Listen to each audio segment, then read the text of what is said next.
Ang tamang philosophy sa batas, yung sinabi ni Mayor Fred Lim. Ano po? The law applies to all, otherwise none at all. Oo nga. Patay na tayo. If we have an ombudsman kung saan binrake ang mga batas para maging ombudsman at agree siya na we can bend the law, paktay na. Paktay na. Yun na nga yun eh. Ay, nako, maraming netizen na hindi natutuwa sa nangyayari daw ngayon kasi para daw lahat iisang side lang. Oo, kasi nga, talaga namang obvious na pinilit lang. Yun nga po. Oo. Kaya yun. Ang ombudsman na ito, yung the same person na sinabi ni Erwin Tulfo, we have to bend the law. Ayun. Yes, sir. Binend din ng law. Binrake pa ang law. Gumawa ng sariling law para lang maging ombudsman yan. Oo. Siya yung umuo na pwede daw i-bend ng law. Gina-justify pa niya. Sometimes daw you have to bend, parang ruler daw.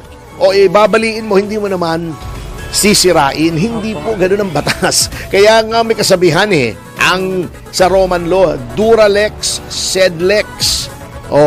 The law is harsh. The law is hard. But it is the law. Yun ang batas.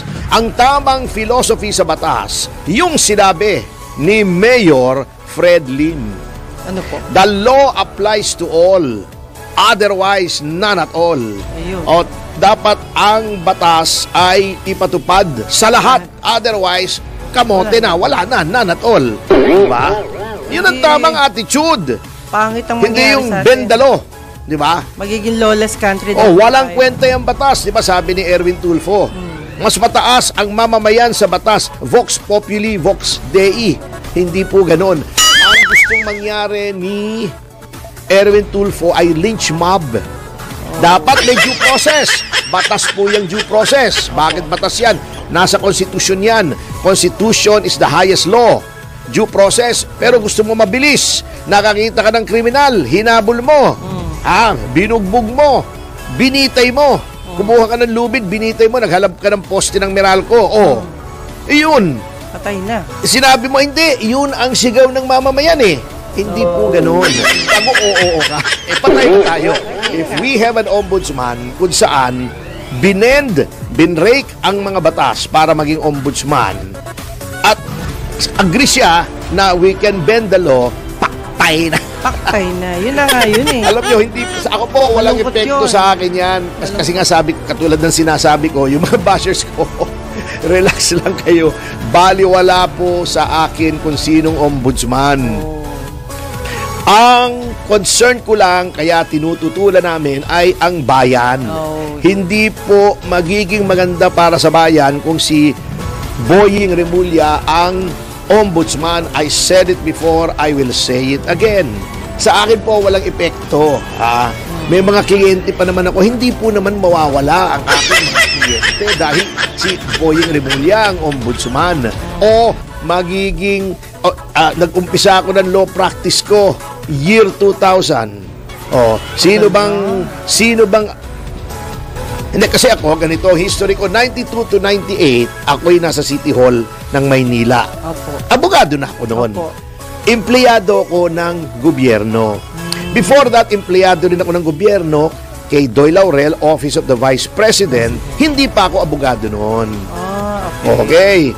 Noong ako'y naging abogado, ang Pangulo ay si Ramos. So, empleyado ako ng gobyerno. Na nag-eleksyon ng 98, lumaban si Mayor Lim, nag-resign din ako. Kasi loyal ako rin sa tao Although wala namang kaming masamang tinapay, ang pumalit ay si Lito Atienza. Lumaban si Lim, natalo ni Erap. Magkaibigan sila noong panahong yon. Si Erap, after the 1-year ban, kinuha si Mayor Lim na DILG Secretary, 1999. Nagpa-practice na ako ng law noon, ayoko nang bumalik sa gobyerno. Pinakiusapan ako ni Mayor Lim. Ferdi, inaanak noon ako sa kasal Ferdi, tulungan mo ako di sa DILG. Pumunta ako sa DILG as Assistant Secretary.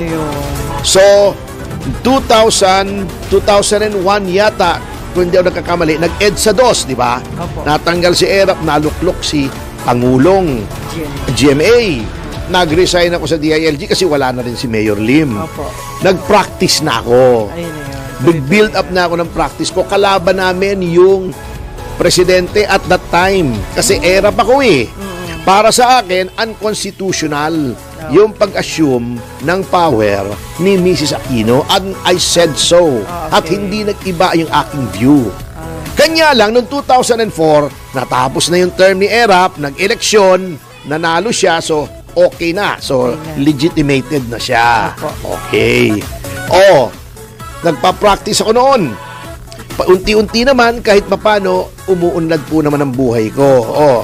Napalitan si GMA, 2010, naging si Aquino. Naging abogado ako ni GMA, kalaban ko pa rin yung presidente.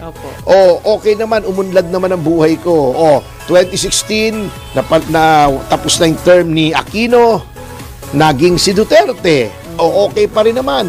Hindi ako humingi ng pwesto sa gobyerno, bagamat for the first time, nanalo yung manok ko sa pagka-presidente. Nakita nyo ba ako na masukan sa gobyerno? Nagpa-practice ako. Oo. So ngayon, kay Marcos Jr., tuloy pa rin ang practice ko. Irrelevant po sa akin yan. Ang tinututulan natin, yung ibang mga opisyal, ay dahil sa bayan, sa concern natin sa bayan. At wala namang mong problemang i-appoint si Boying. Ibidi, pinakita lamang ni Marcos na siya ay hindi sincero sa kanyang mga pinagsasabi. Siya ay iba ang sinasabi niya sa ginagawa niya. Unang-una, ito na, ayan kay Remulla. Paano magiging transparent, impartial? BS yan. Huwag niyo paglulukuhan ng taong bayan. Siya naman, oo. Ito, ano bang hindi daw i-weaponize ang batas? Ginawa niya nung nasa DILG, di ba? Wineponize yung batas para sa mga kalaban ng kasalukuyang pamahalaan. Ngayon, yung sinabi ni Pangulong Marcos, ICI daw. Di ba? Independent Commission on Infrastructure. Tuwan-tuwa tayo. Di ba? Merong Independent Commission. Okay. Merong magalong na subok ang integridad at ang katapatan. Pagkatapos, nawala si Magalong kasi kung ano-anong pinagagawan lang kapuitan. Bago ngayon, ayaw gawing public yung proceedings ng ICI. Bakit? Report of the Star Chamber. Diba sabi, hindi daw pwede. Haller, hindi ba sa konstitusyon ay mayroong probisyon na the public has the right to information on matters of public concern? Kaya nga lahat ng hearings nakikita. Public. Lahat ng hearings. So, sinasabi niya, wag daw magmadali, bago hindi daw niya pakikialaman, Diyos ko po, naman, pambihira naman. Meron ba naman ICI, hindi mo alam kung ano nangyayari, bigla na lang lalabas yung resulta. Yung Agrava Commission, public yun, nanonood kami noon, television pa lang noon, walang internet. Anyway, ito na. Hindi nang salita, ng pwesto, si Senator Panfilo Lacson bilang puno ng Blue Ribbon Committee. Yan. At ang mga napipisil ay ang mga sumusunod. Sige nga. Tingnan natin, suriin natin. JV Ejercito. Ako, boto ako dyan. Walang koneksyon sa kahit anong anomaly. Okay sa akin yan. Ikaw, anong tingin mo kay JV? Ox ba sa'yo yan? Hindi ko pa siya na-mimit Kahit hindi mo na-mimit, bilang nakikita mo naman yung kanyang mga kinikilos, ginagawa bilang lingkod bayan. Yes. Okay Iba naman. dito, hindi ko na-mimit. Si Francis Panghilinan. Hindi ko pa na-mimit yan. Sino bang gusto mag-meet dyan? Okay. Yan ang itong mga napipisil. JV Ejercito. Pia Cayetano. No idea. Ako, okay din ako dyan. Abogada. Lawyer. Okay. Lawyer si Pia. Wala ring bahid naman. Okay naman. Good. Pia. At saka, very cool. Malamig. Sige, maganda yan, sir. Hindi napipikon, hindi galit pag nagsasalita. Very cool. Para ma-filter sila. Oo, Okay, eto sige. pang napipisil. Sige pa. Risa Ontiveros. Para sa akin, paktay. Paktay. Mukhang laging napipisil si Risa Ontiveros ngayon, ha? Oh, yeah. Favorite yan. Oo, bakit kaya, sino kayang pumipisil? Kay Risa Ontiveros. Ganon. Oo. Noong narurumor siya kay Secretary Llamas, napipisil din siya eh. Para sa PhilHealth, di ba na ano nga siya? Na-appoint nga siya sa PhilHealth. Oh, di ba? Oh. Anong tingin mo kay Risa Ontiveros? Ako, wala. Hard pass kung akong masusunod. Maganda naman siya. Hindi naman beauty contest to eh. Di sumali siya sa Mrs. Philippines kung gusto niya. Oh, yeah. Ano masasabi, di ba? Oh, kaya lang ewan ko. Hindi yata para sa kanya maraming sablay eh. Okay. Okay. Rafi Tulfo. Oh. Pwede rin. Pwede. Hindi. Ayoko ng Para sa'yo? bendalo. Kasi gusto ko, sumusunod sa batas. Sorry. Hindi, Erwin yung bendalo. Si Rafi to. Ay, sorry, yung sorry. nauna. Si Rafi. Rafi. Matigas yan. Oo. Pwede Ano yan. matigas? Oh, Matigas ang yeah. panindig nila. Alam mo, 25 taon ko na itong kakilala eh. Matigas talaga ito.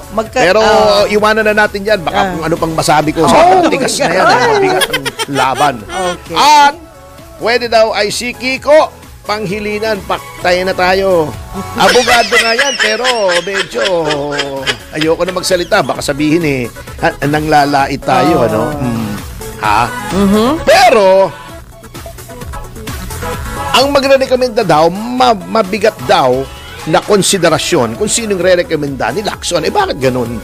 Magbibitiw ka, magre-recommenda ka ng kapalit mo, di ang kukunin mo yung parang ikaw din. Kaya nga hindi ko maintindihan talaga tong si Senate President Soto kung bakit ganun ang attitude.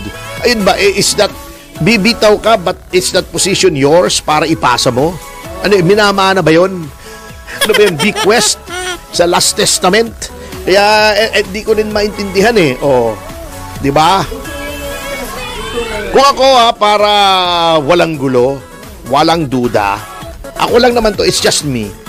Si Pia or si JV.